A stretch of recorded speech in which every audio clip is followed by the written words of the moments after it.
එරුවන් සරණයි ඔයගොල්ලෝ සියලු දෙනාටම මාගේ ප්‍රිය අ, සහෘද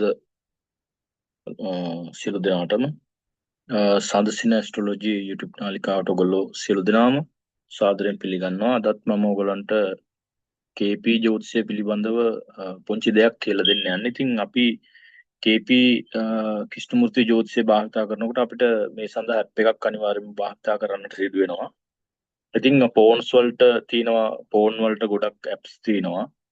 සොෆ්ට්වෙයාර් ගොඩක් තියෙන ෆෝන් වලටත් ඒ අතර හොඳ ෆෝන් අපේ සිංහල ජ්‍යොතිෂ ඇප් එක කියන එකත් ඔයගලන්ට භාවිතා කරනවා. ඒකට මුදල් මාස 3කට මාස 6කට වසරකට ඔයගොල්ලෝ සල්ලි ගෙවුවට පස්සේ ඔයගලන්ට ක්‍රිෂ්ණමූර්ති ජ්‍යොතිෂය සිංහල ඇප් එක තුලත් භාවිතා කිරීමේ හැකියාවක් තියෙනවා. ඒ වගේම ජ්‍යොතිෂ් කියලා තවත් ඉංග්‍රීසි ඇප් එකක් තියෙනවා ක්‍රිෂ්ණමූර්ති වේදික් ක්‍රිෂ්ණමූර්ති මේ සියලුම දේට භාවිතා කරන ඇප් එකක් තමයි මෙන්න මේ ඇප් එක. ඒකේ නිල් පාට ගිනි දැල්ලක ලාංඡනයක් තියෙන. ඔයගොල්ලෝ ජ්‍යොතිෂ් කියලා ඉංග්‍රීසියෙන් ටයිප් කරලා බලන්න ප්ලේ ස්ටෝර් එකේ. ඒ වගේම ඔයගලන්ට KP ස්ටෙලර් කියලා එකක් තියෙනවා. KP ක්‍රිෂ්ණමූර්ති ජ්‍යොතිෂ සඳහාම නිර්මාණය කරපු ෆෝන් වලට පාවිච්චි කරන Android වලට පාවිච්චි කරන්න පුළුවන් ඇප් එකක් ඒක. ඒක KP ස්ටෙලර් තමයි ඒකේ නම. මම ඔයගලන්ට ඩිස්ක්‍රිප්ෂන් එකේ ඒකේ නම දාලා තියන්නම්. එතකොට එහෙම නැත්නම් True Astrology කියන සොෆ්ට්වෙයාර් එක ඔයගලන්ට භාවිතා කරන්න පුළුවන්. ඒකේ version දෙකක් තියෙනවා 4 එකයි 5 එකයි කියලා. ඉතින් මෙන්න මේ දෙකෙන් ඔයගලන්ට පුළුවන් ඔයගලන්ට හොයාගන්න පුළුවන් නම් කාගේ ළඟ හරි තියෙනවා නම් මේ True Astro සොෆ්ට්වෙයාර් එක ඔයගලන්ට පාවිච්චි කරන්න පුළුවන්කම තියෙනවා. ඒක ක්‍රිෂ්ණමූර්ති සහ කුලර් පද්ධතීන් සඳහාම නිර්මාණය කරපු ඇප් එකක් තමයි True Astrology කියන්නේ. ඊට අමතරව ඔයගලන්ට පුළුවන් ලැප්ටොප් එකක් කම්පියුටර් එකක් තියෙන කෙනෙකුට නම් මෙන්න මේ ජගන්නාත් හෝරා කියන දැන්ට ලෝකෙ තියෙන ඉතාම විශිෂ්ට ගණේ ඇප් එකක් තමයි ජගන්නාත් හෝරා කියන ඕනම දෙයකට ඕගලන්ට පාවිච්චි කරන්න පුළුවන්. ඕනම ජ්‍යොතිෂ ක්‍රමයකට භාවිතා කරන්න පුළුවන්. ඉතාම විශිෂ්ට ගණේ ජ්‍යොතිෂ මෘදුකාංගයක් තමයි මේ ජගන්නාත හෝරා කියන්නේ. ඉතින් ඕගලන්ට මේ ජගන්නාත් හෝරා එක ක්‍රිෂ්ණමූර්ති සඳහා පාවිච්චි කරන්න පුළුවන්. මම ඔයගලන්ට කියලා දෙන්නම් මේක ක්‍රිෂ්ණමූර්ති සඳහා ඔයගොල්ලෝ භාවිතා කරනවා නම් කොහොමද භාවිතා කරන්න කියලා. එතකොට මුලින්ම ඔයගොල්ලෝ දන්නවා දැන් මේක ජගන්නාත් හෝරා මෘදුකාංගය අපි විවෘත කරාට පස්සේ ඔයගලන්ට පේනවා මේකේ ස්පේස් එක. එතකොට මේකේ ඔයගොල්ලෝ දන්නවා මෙන්න මේ data කියන තැනට ගිහිල්ලා ඔයගලන්ට අවශ්‍ය කරන බර්ත් ඩීටේල්ස් ටික දුන්නාට පස්සේ ඒක ඔටෝ ජන්මපත නිර්මාණය වෙනවා. මම මේ දැන්ට මේ මොහොතේ තියෙන දේ තමයි මෙතන තියාගෙන ඉන්නේ. එතකොට මේකේ පුංචි ස්ථාන තැන් දෙකක් ඔයගලන්ට හදන්න තියෙනවා. ඔයගොල්ලෝ KP වලට භාවිත කරන ඔයගලන්ට පේනවා දැන් මේ රාශි chart එක තමයි උඩින්ම තියන්නේ යටින්ම තියන්නේ භාව chart එක. එතකොට මේ භාව chart එක අපිට ක්‍රිෂ්ණමූර්ති වලට හැදෙන. දැන් ක්‍රිෂ්ණමූර්ති වලට ඔයගොල්ලෝ දන්නවා අපි භාවිතා කරන්නේ ප්ලැසිඩස් කියන භාව ක්‍රමයේදී. එතකොට මේක අපි මේක නිකන් සමහරලාට ඉක්වල් ඒ කියන්නේ සමාන භාවවල අංශක ගණන් සමානව නිර්මාණය වෙන විදිහට අපිට හදන්නත් පුළුවන්. එහෙම නැත්නම් භාව ආරම්භක මධ්‍ය ස්පුටයට අපිට භාවයක් ආරම්භ වීම තියලා අපිට හදන්නත් පුළුවන්. ඒතකොට ක්‍රිෂ්ණමූර්ති වල භාවයක් ආරම්භ වෙන්නේ ඒ භාවයේ ස්පුටේ සිට. එම භාවයේ ස්පුටේ සිට දෙවෙනි භාවයේ දැන් අපි පළවෙනි භාවයේ ස්පුටේ ගත්තොත් පළමු භාවයේ ස්පුටේ සිට දෙවෙනි භාවයේ ස්පුටේ දක්වා තමයි පළවෙනි භාවයේ ලෙස ක්‍රිෂ්ණමූර්ති ජ්‍යොතිෂය තුල සලකන්නේ. ඉතින් මේක ප්ලැසිඩස් ක්‍රමෙන් තමයි මේක නිර්මාණය. ඒතකොට ඕගලන්ට පහතින් පේනවා මෙතන තියෙනවා. ඉතින් ඕගලන්ට මේ වෛදික වලින් මේ ස්ට්‍රෙන්ග්ත් බලන්න, දසා බලන්න, ට්‍රාන්සිට් තාජික ජ්‍යොතිෂයට කවුරු හරි ඒව බලන්න පුළුවන්. මේ තිථි ප්‍රවේශ බලන්න පුළුවන්. මුන්දන් ඇස්ට්‍රොලොජි. ඒ වගේම ගොඩක් දේවල් මේකදී මම ඉතින් ඔයගලන්ට මේකේ කියලා දෙන්න හදන්නේ මේ ක්‍රිෂ්ණමූර්ති ජ්‍යොතිෂය මෙම ඇප් එක තුලින් භාවිතා කරන ආකාරය ඔයගලන්ට පහසු වෙයි. ඒක නිසා එතකොට ඔයගලන්ට පහලින් පේන මේ මගේ කර්ස් එක දිහා ඔයගොල්ලෝ බලන්න. කර්ස් එක දිහා බලලා ඔයගලන්ට පේන්නේ පහලින් මෙතන තියෙනවා key information houses amsa rules සහ KP කියලා. මෙන්න මේ KP එක ඔයගොල්ලෝ එපුවාම KP බටන් එක ඔයගොල්ලෝ ටච් කරාම ඔයගලන්ට මෙතනින් පෙන්නනවා සියලුම මේ භාවයක මේ නැකත් අධිපති කවුද, භාවයේ උපාධිපති කවුද. ඔයගලන්ට පේනවා දැන් මේ මෙතන පළවෙනි භාවයේ නැකත් අධිපතිලා තියෙන කේතු, පළවෙනි භාවයේ උපාධිපති රාහු. අපිට උපාධිපති තමයි භාවයක වැදගත් වෙන්නේ. ඊට අමතරව මෙතනින් පෙන්නලා තියෙනවා ලග්නේ නැකත් අධිපතිලා තින්නේ කේතු. ඒක අර ඉස්සෙල්ලා පෙන්නපු එකමයි. ඊට පස්සේ රවිගේ නැකත් අධිපති සඳු, රවිගේ උපාධිපති සඳුම වෙලා ඉන්නවා. ඉතින් මේ ආකාරයෙන් ඔයගලන්ට මෙතන පේනවා. එතකොට මේවා දැන් මම මෙතන ක්‍රිෂ්ණමූර්තියේ මේවා ටික මම හදලා තින්නේ. මම ඔයගලන්ට පෙන්නන්න ඔයගොල්ලෝ වෙනස් කරගත යුතු තැන් දෙක. ඔයගොල්ලෝ මෙන්න මේ houses කියන එකට එන්න ඕන. මෙතන ඔයගලන්ට පේන මගේ කර්ස් එක දිහා බැලුවොත් ඔයගලන්ට houses කියලා එකක් තියෙනවා. ඒ houses එක ඔයගොල්ලෝ ටච් කරාට පස්සේ මෙතන ඔයගලන්ට මේ houses දැන් මේක ක්‍රිෂ්ණමූර්ති ආකාරයට බෙදලා තියෙන්නේ. එතකොට ඔයගලන්ට තියෙන්නේ මෙන්න මෙතනින් මේ ස්ථානකට කර්ස් එක තියලා මේම රයිට් ක්ලික් කරාම ඔයගලන්ට පේනවා මෙන්න මෙතන. මේ කියන්නේ උඩ ඉඳන් බැලුවොත් එහෙම each රාශිස් house equal house 30 degrees each equal houses මේ වගේ ඔයගලන්ට විස්තර ටිකක් පේනවා. මෙතනින් මෙන්න මේ 6 වෙනි එක ඔයගොල්ලෝ මෙන්න මේ ප්ලැසිඩස් කියන එකට තියාගන්න ඕන මේ ටික් එක ප්ලැසිඩ දැන් අපිට මේක මේ කෝච් හවුසස් කියන එකට දාන්නත් පුළුවන් නේ. ඔන්න දැන් කෝච් හවුසස් කියනකොට අර උඩ ටික වෙනස් වුණා ඔයගලන්ට පේන්නේ නැති.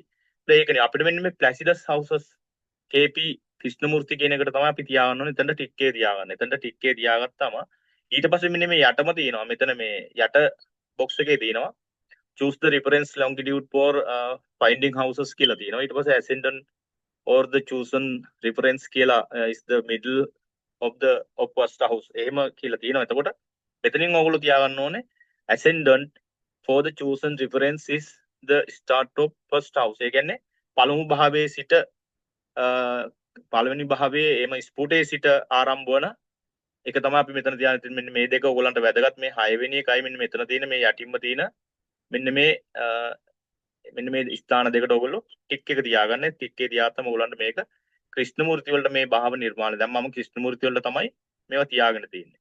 එතකොට තව එකක් මම ඔයගොල්ලන්ට කියලා දෙන්නම් මෙතන. දැන් ඔයගොල්ලෝ දන්නවා මේ ප්ලැසිඩස් ක්‍රමවේදය තුල රාශි අතුරුදහන් වීමේ කතන්දරයක් තියෙනවා. රාශි අතුරුදහන් වෙනවා මේ කේන්දරවල. එතකොට ඉතින් බොහෝ විට ඔයගොල්ලන්ට ඒ වගේ කේන්දරات මුණ ගැහෙනවා. එතකොට රාශිය අතුරුදහන් වුණාම සමහර විට සඳුර තියෙන එක රාශියයි. එතකොට සඳුගේ රාශිය අතුරුදහන් දැන් ධනු ලග්නයක් අපි ගත්තොත් එහෙම සඳු කියන්නේ අටවැන්න අධිපති. එතකොට අපි වෛදික ක්‍රමයේදී සඳුව අටවැන්න අධිපති ගත්තට නිකන් හරි එම කේන්දරේ රාශිය අතුරුදහන් වුණොත් අපි කියමු අටවෙනි රාශිය තිබුණු කටක රාශිය අතුරුදහන් වෙලා. එතකොට සඳුට ක්‍රිෂ්ණමූර්ති භාව කේන්දරය තුල අටවෙනි භාවයේ හිමිකම නැතු වෙනවා. එතකොට අටවෙනි භාවයේ සමහරට බුද බොහෝ දුරට බුද වෙන්න පුළුවන්. එතකොට දැන් අපි එතකොට මේ කේන්දරේ අටවෙනි භාවාධිපති හැටියට අපි ක්‍රිෂ්ණමූර්ති ජ්‍යොතිෂ වල සඳුව සලකන්නේ අපි සලකන්නේ බුදව. එතකොට මෙන්න මේ රාශි අතුරුදහන් වීම මෙන්න මේ D1 chart එකේ මේ අපේ මේ භාව chart එකේ මෙතනදී පෙන්වන්නේ නැහැ. මේ ඇප් එකේ හැම වෙනස් වීමක් සිදු වෙන්නේ නැහැ. හැම භාවයක්ම වල 1 2 3 4 උලන්ට පේනවා මේ රාශිය ඇතුලේ තියෙනවා අංකයක්. මේ රාශිය ඇතුලේ අංකයක් තියෙනවා කියන්නේ මේ අංකයෙන් කියන්නේ ඕනම රාශියකට අංකයක් තියෙනවා. ඔයගොල්ලෝ දන්නා මේෂ රාශිය අංක 1, වෘෂභ රාශිය අංක 2, මිථුන රාශිය අංක 3, කටක රාශිය අංක 4 මේ විදිහට ධනු රාශියට අංක 9, මකර රාශිය අංක 10, කුම්භ රාශිය අංක 11, මීන රාශිය අංක 12. එතකොට මේ අංකේ තමයි මේ රාශිය. දැන් මේක පළවෙනි භාවය කියලා ඔයගොල්ලෝ දන්නවා. මේක අනිවාර්යෙන් පළවෙනි භාවය. එහෙනම් මේ පළවෙනි භාවය ඇතුළේ තියෙන අංකය 9. ඒ කියන්නේ මේම පළවෙනි භාවයට වැටලා තියෙන රාශිය ධනු රාශිය වැටලා තියෙන කියන අංක 9. දෙවෙනි භාවය තුල තියෙන්නේ අංක 10. අංක 10 කියන්නේ මකර රාශිය. තුන්වෙනි භාවය තුල කුම්භ රාශිය තියෙන අංක 11. හතරවෙනි භාවය තුල තියෙන්නේ මීන රාශිය. එතකොට මීන රාශිය කියන්නේ අංක 12. එතකොට මේ අංක 12 එකයි මේ හතරවෙනි භාවය තුල තියෙන. මේ රාශිය තමයි මේ භාවය තුල තියෙන රාශිය තමයි මේ අංකයෙන් ඔයගලන්ට නිතරම පෙන්වන්නේ. ඒත් මේකේ රාශිය අතුරුදහන් වුණා කියලා මේ කේන්දරේ රාශිය අතුරුදහන් වීමක් පෙන්වන්නේ නැහැ. නමුත් ඔයගලන්ට මෙන්න මේ හවුසස් වලට ආවට පස්සේ මෙන්න මේ හවුස දැන් මේ යටින් ඔයගොල්ලෝ හවුසස් කියන එක දාගත්තට පස්සේ අර සෙටින් දෙක ඔයගොල්ලෝ අනිවාර්යයෙන්ම හදා ගන්න ඕන. ඊට පස්සේ මේ හවුසස් කියන තැනට ඔයගොල්ලෝ ආවට පස්සේ මෙතන ඔයගලන්ට දැන් මේකේ ඔයගලන්ට පේනවා පළවෙනි භාවය ධනු රාශිය ආරම්භ වෙලා තියෙන අංශක 5යි කලා 43කින් ආරම්භ වෙලා දෙවෙනි රාශිය මකර රාශිය අංශක 4කින් ආරම්භ වෙලා තියෙන ඊට පස්සේ කුම්භ රාශිය ඊට පස්සේ මීන රාශිය ඊට පස්සේ මේෂ රාශිය වෘෂභ රාශිය මිථුන රාශිය කටක රාශිය කන්‍යා සිංහ රාශිය කන්‍යා රාශිය ඊට පස්සේ තුලා රාශිය වෘශ්චික රාශිය මේ විදිහට මේ එතන මෙතන භාව අතුරුදහන් වීමක් මේ රාශිය අතුරුදහන් වීමක් විතර පෙන්눔 කරන්නේ නැහැ. නමුත් රාශිය අතුරුදහන් වෙලා තියෙනවා නම් මෙතන පෙන්නනවා. ඉතින් ඒගොල්ලෝ ඕගලන්ට ඒකන්න මෙන්න මෙතනින් අනිවාර්යයෙන්ම පැහැදිලිව හොයාගන්නට හැකියාව තියෙනවා. නමුත් මේක මෙන්න මේ භාව කේන්දරය තුල එම රාශිය අතුරුදහන් වීම මේ මැප් එක තුල පෙන්වන්නේ නැහැ. ඉතින් ඒක ඕගලන්ට මෙන්න මෙතන මේ හවුසස් කියන එකට ඇවිල්ලා මෙන්න මෙතනින් ඕගලන්ට මේ හවුසස් කියන එකට ඇවිල්ලා මෙන්න මෙතනින් ඕගලන්ට ඒක මෙන්න මේ chart එකෙන් ඕගලන්ට එතන බලා ගැනීමේ හැකියාවක් තියෙනවා. මෙතනදී ඕගලන්ට ඒක බලා ගන්න පුළුවන්. මේ chart එකේ එම රාශිය අතුරුදහන් වීම පෙන්වන්නේ නැහැ. ඒක විතරයි මේ app එකේ තියෙන ක්‍රිෂ්ණමූර්ති භාවිතා කරන අපිට තියෙන එකම බාධාව නැත්නම් මේ ක්‍රිෂ්ණමූර්ති සඳහා මේ ඇප් එක හිතාම පහසුවෙන් භාවිතා කරන්න පුළුවන් විදිහට මේක හදලා තිනවා.